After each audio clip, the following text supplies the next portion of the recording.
আসসালামু আলাইকুম প্রিয় চাকরি প্রত্যাশী ভাই বন্ধুরা, আশা করি সকলে ভালো আছেন। আমি ভালো আছি। আপনাদের বরাবর মতো আমি অনেক জব নিউজ থেকে নতুন একটি চাকরির বিজ্ঞপ্তি নিয়ে আবার হাজির হয়েছি।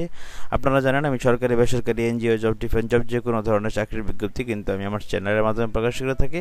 তো যারা আমার চ্যানেলে নতুন তারা অবশ্যই চ্যানেলটি সাবস্ক্রাইব করে পাশে থাকা বেল আইকনটি একটু চেপে দিবেন, তাহলে আমি নতুন নতুন ভিডিও বানাতে আরও বেশি আগ্রহী হব।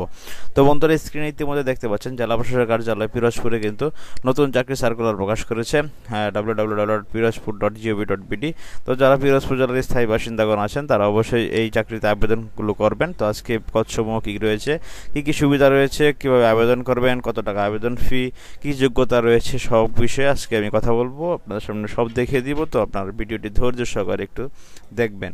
তো বন্ধুরা, দেখতে পাচ্ছেন জনপ্রশাসন মন্ত্রণালয়ের কর্তৃক আপনার হচ্ছে যে কর্মচারী নিয়োগের বিধিমালা অনুযায়ী জেলা প্রশাসক কার্যালয় পিরোজপুরে কিন্তু নিম্নবর্ণিত কিছু পদে জাতীয় বেতন স্কেল 2015 অনুযায়ী কিছু লোক নিয়োগ দেওয়া হবে। দেখুন পদের নাম কী কী রয়েছে। পদের নাম প্রথমে রয়েছে অফিস সহকারী কাম কম্পিউটার মুদ্রাক্ষরিক, এটা 9 জন নেবে।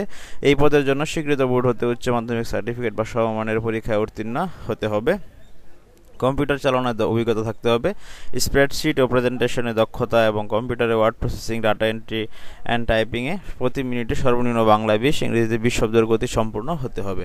হিসাব সহকারী নিবে 5 জন। হিসাব সহকারী গ্রেড হচ্ছে 16তম গ্রেড। অফিস সহকারী কাম কম্পিউটার মুদ্রাক্ষরিক, এটাও কিন্তু 16তম গ্রেড। তো দেখতে পাচ্ছেন হিসাব সহকারী পদের জন্য 9,300 টাকা বেতন দেবে। 9,300 থেকে 22,490 টাকা পর্যন্ত যে কোনো স্বীকৃত বোর্ড হতে। হিসাব সহকারী পদের জন্য যে কোনো স্বীকৃত বোর্ড হতে উচ্চ মাধ্যমিক বা সমমানের পরীক্ষা উত্তীর্ণ হতে হবে। কম্পিউটার চালনায় দক্ষতা থাকতে হবে। স্প্রেডশিট প্রেজেন্টেশনে দক্ষতা থাকতে হবে। Computer word processing, data entry, টাইপিংয়ে প্রতি মিনিটে বাংলায় 20 এবং ইংরেজিতে 20 শব্দের গতি সম্পূর্ণ করতে হবে। সার্টিফিকেট সহকারে নিবে 2 জন, গ্রেড 16। বেতন 9,300 টাকা থেকে 22,490 টাকা পর্যন্ত। যে কোনো স্বীকৃত বোর্ড হতে উচ্চ মাধ্যমিক সার্টিফিকেট বা সমমানের পরীক্ষায় উত্তীর্ণ হতে হবে। কম্পিউটার চালানোর অভিজ্ঞতা থাকতে হবে। স্প্রেডশিট ও প্রেজেন্টেশনে দক্ষতা এবং computer word processing, data entry and টাইপিংয়ে প্রতি মিনিটে বাংলায় 20 এবং ইংরেজিতে 20 শব্দের গতি সম্পূর্ণ করতে হবে। তো বন্ধুরা, যারা পিরোজপুর জেলার স্থায়ী বাসিন্দা আছে তারা কিন্তু আবেদন করতে পারবেন। এখন দেখুন আবেদনের শর্তাবলী। প্রার্থীর বয়স অবশ্যই 18 থেকে 32 বছরের মধ্যে থাকতে হবে। বিবাহিত মহিলা প্রার্থীর ক্ষেত্রে স্বামীর স্থায়ী ঠিকানা কিন্তু উল্লেখ করতে হবে।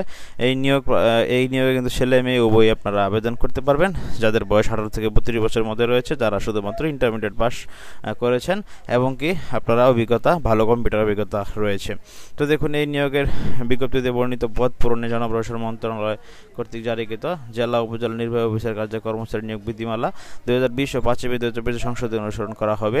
সরকারি আধা সরকারি কোথাও চাকরি করে থাকেন সেক্ষেত্রে কিন্তু তাদের অনাপত্তিপত্র দেখাতে হবে। চাকরির জন্য আগামী 3/7/2025 তারিখ সকাল 10টা থেকে 24/7/2025 মানে 24 তারিখ পর্যন্ত, 24শে জুলাই পর্যন্ত। 3 জুলাই শুরু হবে, আজকে শুরু হয়েছে, 24শে জুলাই শেষ হবে অনলাইনে। তো কোনো দরখাস্ত কিন্তু ডাকযোগে দেওয়া হবে না। দেখুন কি কাগজপত্র লাগবে। লিখিত ব্যবহারিক পরীক্ষা উত্তীর্ণ প্রার্থীদের মৌখিক পরীক্ষার সময় সকল সনদ, অনাপত্তিপত্র, কাগজপত্রাদির মূল কপি প্রদর্শনপূর্বক প্রতিটির 1 কপি করে গেজেটেড কর্মকর্তা তার সত্যায়িত ফটোকপি দাখিল করতে হবে। শিক্ষাগত যোগ্যতার প্রমাণস্বরূপ সকল মূল সাময়িক সনদপত্র দেখাতে হবে। পিরোজপুর জেলার স্থায়ী বাসিন্দা হিসেবে city corporation mayor, ward councillor, পৌরসভার মেয়র, ওয়ার্ড কাউন্সিলর, ইউনিয়ন পরিষদের চেয়ারম্যান দ্বারা আপনার নাগরিকত্ব সনদ দেখাতে হবে। জাতীয় পরিচয়পত্র এবং জন্ম নিবন্ধন সনদ দেখাতে হবে। প্রথম শ্রেণী গেজেটেড কর্মকর্তা কর্তৃক নামযুক্ত সিল দ্বারা প্রদত্ত চারিত্রিক সনদপত্র দেখাতে হবে। চাকরিরত প্রার্থীর ক্ষেত্রে যথাযথ কর্তৃপক্ষ প্রদত্ত অনাপত্তিপত্র দেখাতে হবে। মুক্তিযোদ্ধা ও শহীদ মুক্তিযোদ্ধা বীরাঙ্গনার সন্তান প্রার্থীদের ক্ষেত্রে সরকারি সর্বশেষ নীতিমালা অনুযায়ী আবেদনকারীর নাম, পিতার নাম, মুক্তিযুদ্ধ বিষয়ক মন্ত্রণালয় কর্তৃক প্রদত্ত মুক্তিযুদ্ধ সনদপত্র দেখাতে হবে। আবেদনকারী মুক্তিযোদ্ধা, শহীদ মুক্তিযুদ্ধ ও বীরাঙ্গনার সন্তান হলে আবেদনের সাথে সাথে সম্পর্ক উল্লেখ প্রথম শ্রেণী গেজেটেড কর্মকর্তা অথবা সংশ্লিষ্ট সিটি কর্পোরেশনের মেয়র থেকে আপনার প্রত্যয়নপত্র নিতে হবে।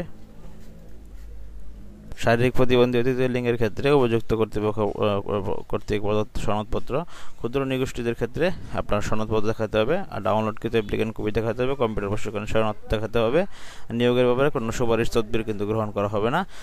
আবেদন করবেন dcpiraspur.tele.com.bd ওয়েবসাইটের মাধ্যমে। 300 পিক্সেলের ছবি, 380 পিক্সেলের একটি স্বাক্ষর দিয়ে অনলাইনে আবেদন সাবমিট করবেন। এখন দেখাবো কত টাকা লাগবে। অনলাইনে আবেদন সাবমিট করার পরে নির্ভুলভাবে সাবমিট করার পরে আপনাকে 2টি SMS এর মাধ্যমে মোট 112 টাকা সার্ভিস 472 ঘন্টার ভিতরে জমা দিতে হবে। তারপরে যারা আপনার অনগ্রসর নাগরিক রয়েছেন বা তৃতীয় লিঙ্গের ক্ষুদ্র নিগোষ্ঠী শারীরিক প্রতিবন্ধী রয়েছেন তাদের জন্য মোট 56 টাকা দেখাতে হবে। আপনার 2টি SMS এর মাধ্যমে কিন্তু আপনি আবেদনটি সম্পূর্ণ করতে পারবেন। তো বন্ধুরা, আশা করি আপনারা বুঝতে পেরেছেন। যারা dcpirozpur.teletalk.com.bd এই ওয়েবসাইটের মাধ্যমে আবেদনটি করতে যাচ্ছেন তারা অবশ্যই জেলা প্রশাসক কার্যালয় পিরোজপুরের সংস্থাপন শাখায় কিন্তু নতুন এই চাকরি সার্কুলার হলে অবশ্যই আবেদনটি আপনারা করে ফেলবেন। এখানে বিভিন্ন পদ রয়েছে। আপনারা যারা কম্পিউটারে ভালো দক্ষতা আছেন তারা অবশ্যই চাকরিতে আবেদনটি করবেন। পিরোজপুর জেলার স্থায়ী বাসিন্দাগণ অবশ্যই কিন্তু আবেদনটি করতে মিস করবেন না।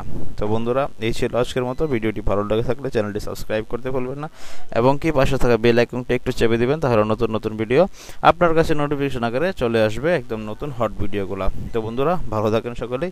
আসসালামু আলাইকুম। সকলের দিনটি ভালো থাকুক।